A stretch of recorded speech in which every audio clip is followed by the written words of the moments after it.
ലോക്സഭാ തെരഞ്ഞെടുപ്പിലെ വൻ തോൽവിയിൽ നിന്ന് പാഠം പഠിച്ച് തിരുത്തൽ നടപടികളിലേക്ക് കടക്കുകയാണ് CPM.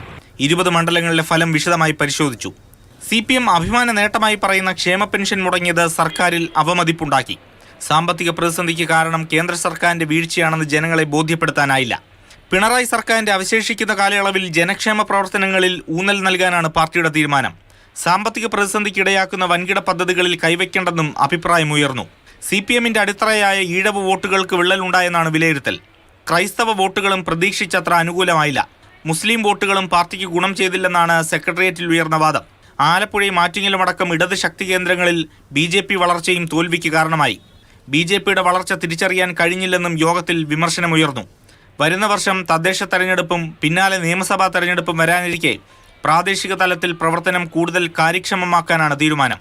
വിഷയങ്ങൾ സംസ്ഥാന സമിതിയിലും അവതരിപ്പിക്കും. ശേഷം വീണ്ടും സെക്രട്ടേറിയറ്റ് ചേരാനാണ് തീരുമാനം.